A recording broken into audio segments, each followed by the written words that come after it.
Assalamualaikum warahmatullahi wabarakatuh. Anda bersama saya lagi, Sehistrozi dalam e-tuition subjek sejarah. Okey, untuk hari ini kita akan bincangkan mengenai, atau saya akan mengajar mengenai satu topik yang sangat penting dalam subjek sejarah, iaitu mengenai Kesultanan Melayu Melaka.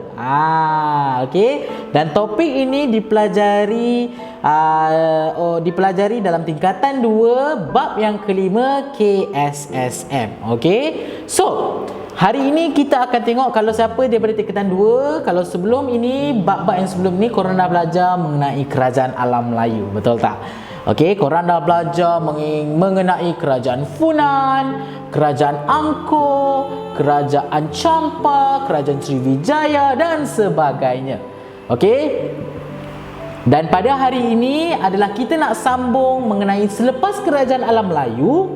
Okey, apa kerajaan yang muncul selepas itu?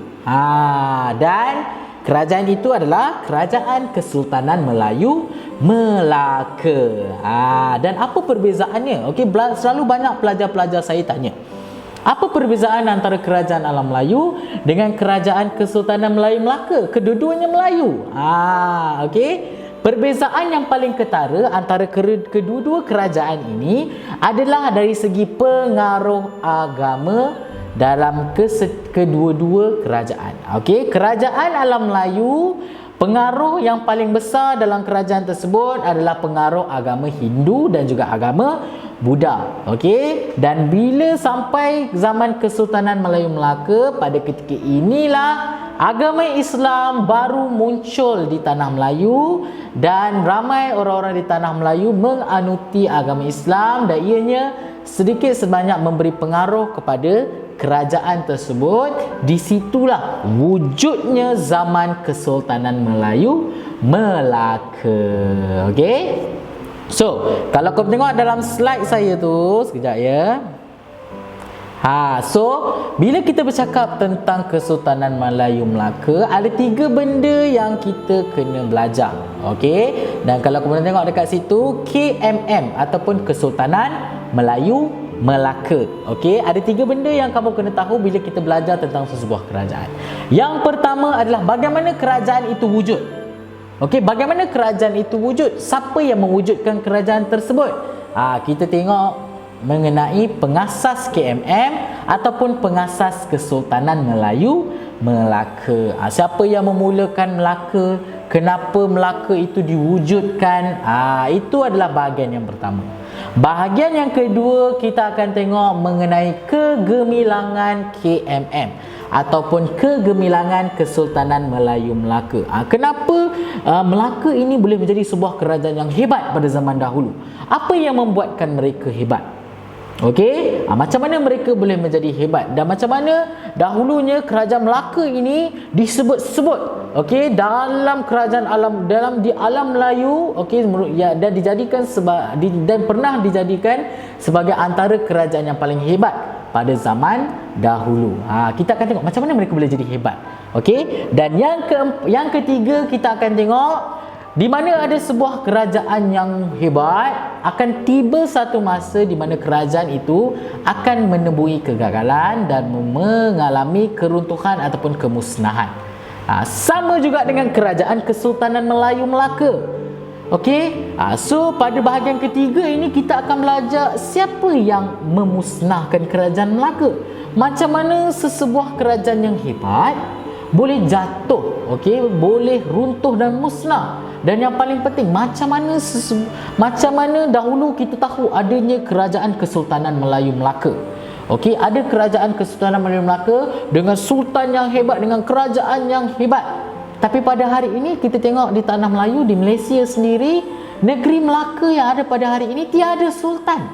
Mana pergi Sultan Melaka? Okey, apa yang jadi pada Sultan Melaka? Itu semua kita akan belajar di bahagian kejatuhan KMM ataupun kejatuhan Kesultanan Melayu Melaka. Okey, so ingat 3 benda ni. So, kita bergerak kepada slide yang seterusnya. Kita tengok kat situ, pengasas Kerajaan Melaka. Siapa pengasas Kerajaan Melaka sebenarnya? Siapa yang memulakan Kerajaan Melaka ni? Adakah orang-orang Melayu ataupun orang-orang daripada luar negara? Okey. So, pengasas kerajaan Kesultanan Melayu Melaka bernama Parameswara. Beliau merupakan pengasas kepada Kesultanan Melayu Melaka. Okey. Melaka macam sebutkan tadi adalah penyambung kepada kelangsungan kerajaan Alam Melayu. Kan sebelum ini saya ada beritahu tadi, kerajaan Alam Melayu bila dia dah berkembang, dia berubah menjadi kerajaan Kesultanan Melayu Melaka, dan yang membezakan kedua-dua kerajaan ini adalah dari segi pengaruh agama. Kerajaan Alam Melayu pengaruh agama Hindu Buddha, dan kerajaan Melayu Melaka pengaruh agama Islam. Okey. Terus kita nak tengok siapa Parameswara ni. Hebat sangat ke Parameswara ni sehingga beliau boleh mewujudkan sebuah kerajaan Melaka yang hebat? Parameswara ini sebelum dia mewujudkan kerajaan Melaka, beliau merupakan seorang putera raja di sebuah kerajaan di Alam Melayu, iaitu kerajaan Sriwijaya. Kalau sebelum ni korang dah belajar pada bab-bab yang sebelum ni, korang pernah dengar mengenai kerajaan Sriwijaya. Dan beliau ni tak ingin, orang kata beliau ini suka belayar. Okey, Parameswara ini dia suka belayar tau. Okey, dia tak nak duduk, dia maksudnya dia tak nak menjadi penyambung kepada kerajaan Sriwijaya. Okey, dia nak wujudkan kerajaan dia sendiri. Okey, jadi beliau telah belayar, nak mencari kawasan-kawasan yang strategik untuk dia menubuhkan kerajaan. Dan akhirnya setelah berhari-hari, berminggu-minggu, beliau telah sampai ke tanah Melayu dan di kawasan Melaka, dan beliau telah melihat bahawa kerajaan Melaka, kawasan Melaka ini satu kawasan yang strategik untuk beliau menubuhkan kerajaan. Dan ada peristiwa yang berlaku antara Parameswara dan juga Melaka ni. Macam mana, kenapa Parameswara boleh pilih Melaka menjadi sebuah negara, kerajaan sebuah kerajaan? Okey, berlaku satu peristiwa di mana ketika Parameswara dengan pengikut beliau sedang berjalan-jalan, okey, berjalan-jalan mencari, orang kata belayar ataupun mengembara, Parameswara ini telah berehat, okey, di sebuah sungai dan sebatang pokok. Okey, Parameswara ini telah membawa beberapa seekor anjing. Okey, dan anjing ini, okey, semasa dia berehat menyandar di sebuah pokok, okey, yang berhadapan dengan sungai, okey, anjing Parameswara ini telah, orang kata, mengejar, okey, seekor kijang ataupun kancil, tak silap saya. Okey, jadi Parameswara pada orang kata ketika sesi kejar-mengejar antara kijang dengan kancil dengan anjing Parameswara ni, Parameswara melihat. Okey, dan Parameswara ini telah membagi, orang kata, dia punya assumption, okey, assumption ataupun pendapat mengatakan bahawa anjing beliau akan dapat menangkap kancil tersebut. Dalam pada beliau tengah berehat di tepi pokok tu. Tapi apa yang mengejutkan Parameswara dan pengikut Parameswara adalah di mana anjing Parameswara tidak dapat menangkap kancil tersebut, tetapi yang mengejutkan lagi adalah kancil tersebut berjaya menendang, okey, anjing Parameswara sehingga jatuh ke dalam sungai. Dan sungai ini digelar sebagai Sungai Bertam. Okey, dari situlah di mana Parameswara terfikir di mana, okey, ini adalah tempat yang paling sesuai untuk kita wujudkan sebuah kerajaan. Okey, dan kenapa Melaka? Padahal sungai itu namanya Sungai Bertam. Disebabkan pokok yang tempat Parameswara menyandar itu namanya pokok Melaka, dan disitulah di mana dapatnya nama Melaka tersebut. Okey, dan akhirnya Sungai Bertam itu ditukar kepada nama Sungai Melaka. Dan sesiapa yang tidak pernah melihat wajah Parameswara, ini adalah wajah Parameswara. Bermisai kontot di situ, ya. Okey, ini adalah gambaran pelukis lah. Okey, dapat? So itu adalah siapa? Pengasas kerajaan Melaka. Lepas ni ada orang tanya kamu, okey, siapa pengasas Kesultanan Melayu Melaka? Kamu dengan penuh bangganya angkat spek sikit, Parameswara. Cakap macam tu, okey? So, itu adalah mengenai pengasas kerajaan Melaka. Tapi sekarang kita nak tahu, takkan sebab tendang kancil tendang anjing Parameswara masuk sungai terus Parameswara pilih tempat tu jadi kerajaan? Tidak. Banyak faktor-faktor lain yang menyebabkan Parameswara memilih kawasan itu menjadi kawasan kerajaan beliau. Okey, dan kalau pun tengok dalam slide saya yang seterusnya ini, ini adalah faktor pemilihan lokasi kerajaan Melaka. Kenapa dalam banyak-banyak tempat beliau berlayar, beliau nak pilih kawasan yang tempat beliau sandar itu menjadi kerajaan. Okey, ini antara faktor-faktor ni. Dia boleh je pilih negeri-negeri lain. Ada Kelantan, Terengganu, Pahang, Selangor, Pulau Pinang dan sebagainya. Tapi dia nak juga kerajaan ataupun tempat dekat Melaka tu. Ini sebab-sebab dia. Sebab yang pertama adalah laluan perdagangan. Ini yang menarik untuk saya ceritakan. Okey, kedudukan Melaka sangat strategik. Okey, sebabkan Melaka ini terletak di antara laluan perdagangan antara timur dan juga barat. Menarik. Okey, kamu tahu orang-orang daripada timur, China, Jepun, Taiwan, Korea dan sebagainya, kalau mereka ingin pergi ke kawasan barat untuk pergi belayar, okey, mereka akan melalui tanah Melayu. Baru mereka dapat pergi ke kawasan Timur Tengah, Arab, Barat, Eropah dan sebagainya.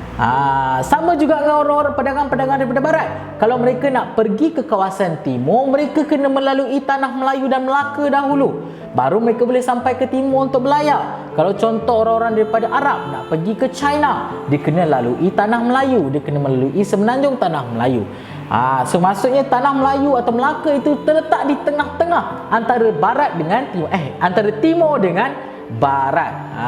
So dia umpama macam kalau kamu pernah pergi orang kata bawa kereta di lebuh raya, balik kampung lah contohnya, daripada Kuala Lumpur pergi ke Pulau Pinang, Kuala Lumpur pergi ke Kedah contohnya. Okey, sepanjang perjalanan selama 3-4 jam tu, okey, kamu akan ada satu tempat yang kita gelar sebagai R&R, ataupun hentian rehat.